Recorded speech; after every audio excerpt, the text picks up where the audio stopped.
c'est des femmes qui cherchent à se marier. Voilà. Alors après, il y a toujours des petites variantes, il y a toujours des petites...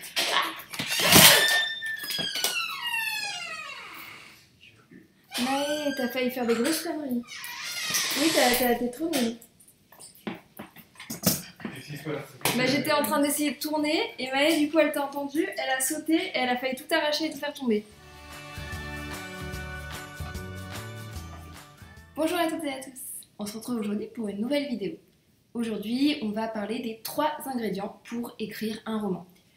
Juste petit disclaimer avant de commencer, je ne sais plus, je suis incapable de retrouver, en tout cas quand j'ai préparé la vidéo, je n'ai pas réussi à retrouver la personne qui a écrit cet essai, ce texte. Donc si je le retrouve, je vous mettrai ça en barre d'infos, comme ça vous aurez tout et je ne m'attribuerai pas le crédit de ce qui a été fait puisque c'est pas top. Voilà. On va commencer tout de suite avec les 3 ingrédients pour écrire une bonne histoire et c'est parti. Alors, les 3 ingrédients, je vous les dis tout de suite et peut-être que ça va vous paraître évident.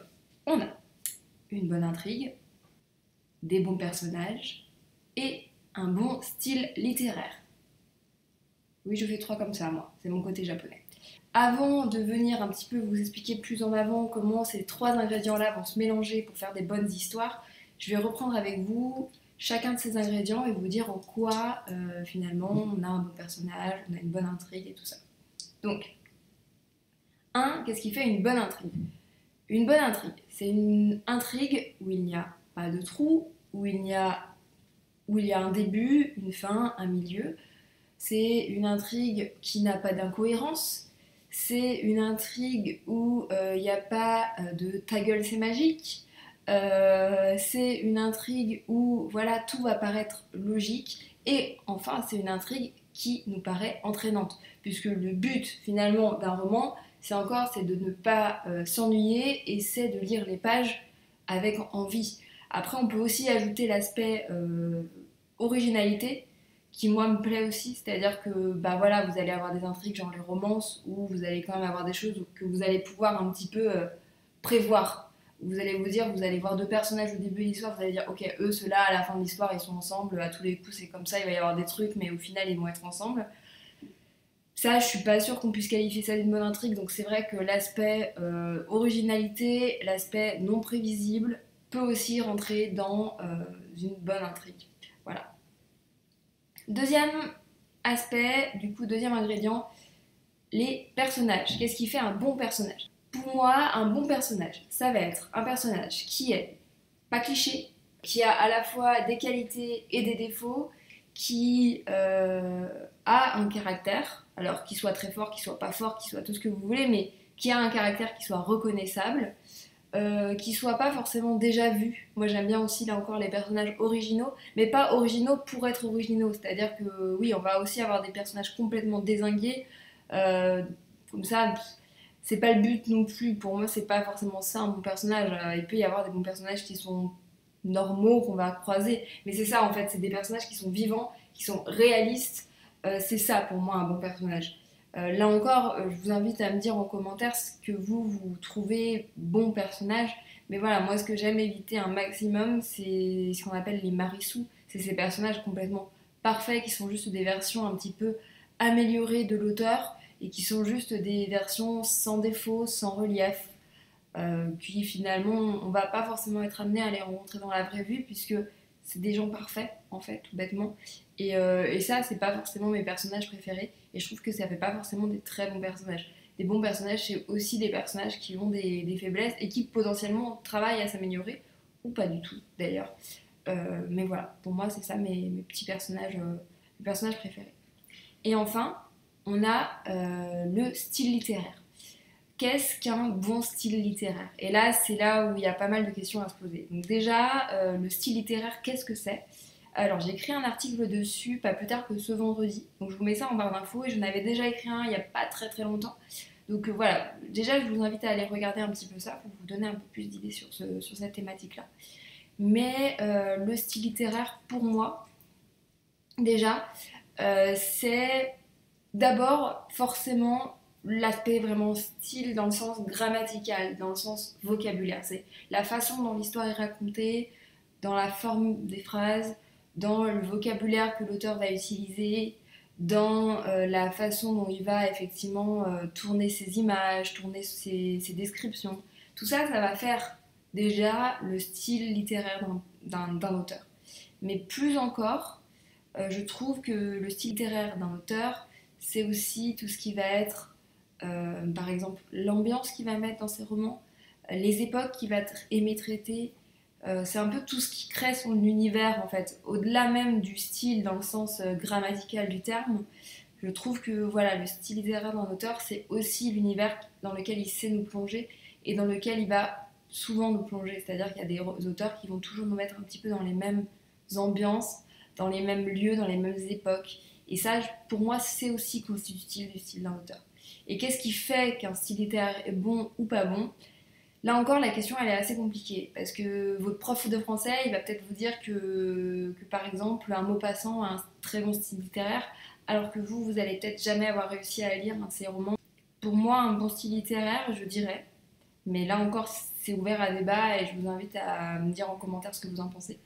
Pour moi, un bon style littéraire, c'est un mélange entre quelque chose qui va être à la fois accessible à lire, agréable à lire, et quelque chose qui va être original et qui va permettre, en peut-être quelques phrases, de reconnaître le style de l'auteur. C'est-à-dire qu'il y a des auteurs, vous allez lire 2, 3, 4 phrases, et vous allez pouvoir dire « Ok, ça me fait penser à tel auteur ».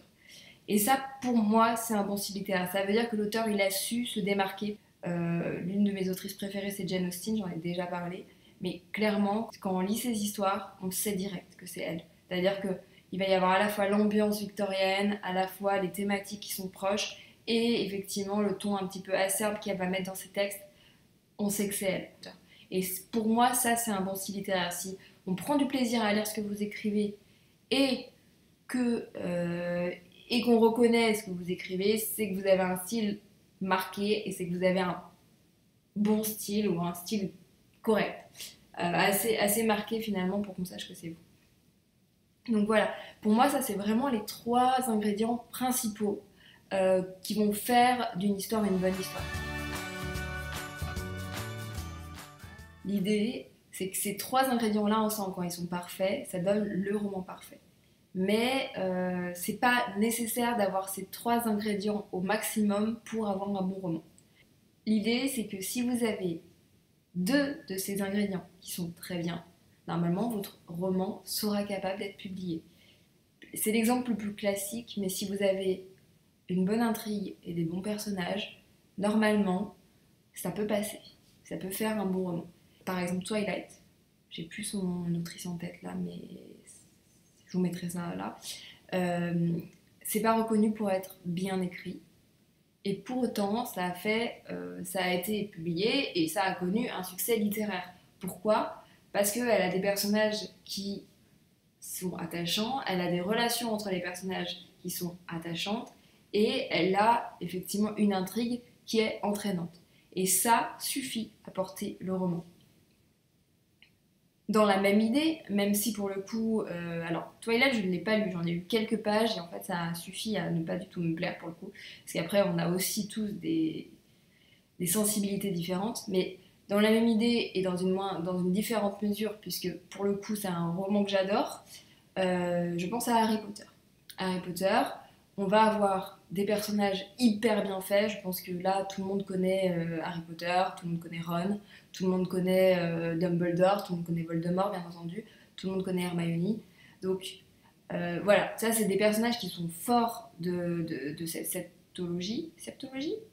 Comment on dit? Je ne sais plus.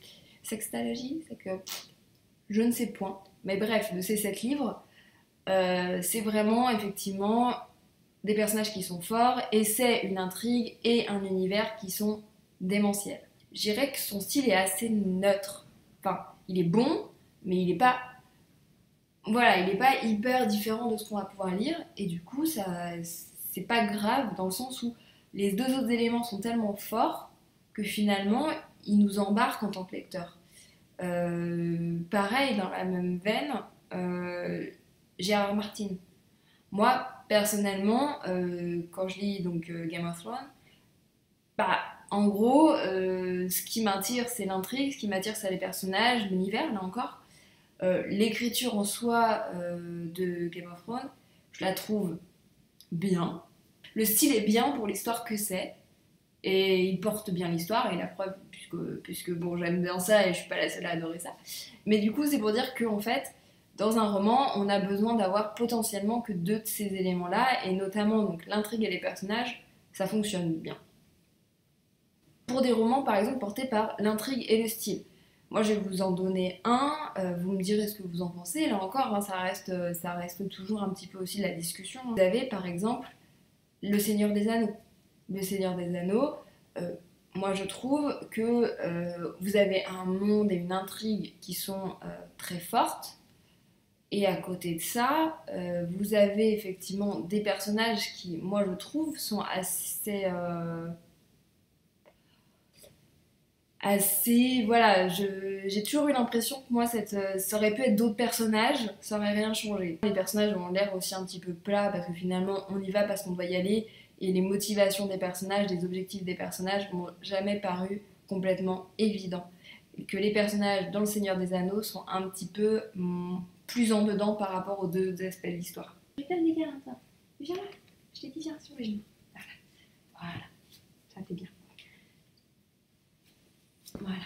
Le troisième cas dans nos rassemblages d'ingrédients, c'est quand on a surtout les personnages et le style.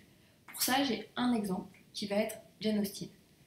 Jane Austen, il faut bien imaginer que la majorité de ses textes, ça va être quelque chose de... c'est des filles qui veulent se marier. Alors, c'est assez résumé courtement, mais dans l'idée, c'est un peu ça. Et du coup, on n'est pas dans une originalité d'histoire ou d'intrigue hyper importante. Par contre, ce qu'on a, ça va être des personnages qui sont assez forts, qui sont différents. Ça va être des échanges entre les personnages, des relations entre les personnages qui sont marquantes. Et bien sûr, ça va être tout ça, ça va être porté donc, par un style, donc, je l'ai dit un petit peu plus tôt dans cette vidéo, mais le style de Jane Austen qui, pour le coup, est très marqué. C'est-à-dire qu'une fois qu'on a lu quelquefois ces textes, on sait plus ou moins la reconnaître. Et du coup, là, on va avoir effectivement certainement une histoire qui est un petit peu moins forte, une intrigue qui est un peu moins forte, puisque assez classique. Et c'est certainement aussi ce que vous allez retrouver si vous êtes fan de romance. Vous allez peut-être retrouver ce genre de choses, c'est-à-dire que vous allez avoir des histoires effectivement un peu cousues de fil blanc, mais ça ne vous dérange pas parce que à côté de ça, effectivement, les relations entre les personnages et la façon d'écrire de l'auteur ou de l'autrice qui porte le texte vous plaît et vous satisfait, et ça vous suffit pour tenir l'histoire. Et du coup, c'est cette troisième possibilité-là dont je voulais vous parler parce que je trouvais ça intéressant. Pour ma part, moi, c'est vrai que en général, ce que j'aime bien, c'est soit des histoires où on va avoir et une intrigue et des personnages forts. Cet assemblage-là me plaît, on va dire. Et l'autre assemblage qui me plaît, c'est plutôt les romans où on va avoir des personnages forts et un style fort.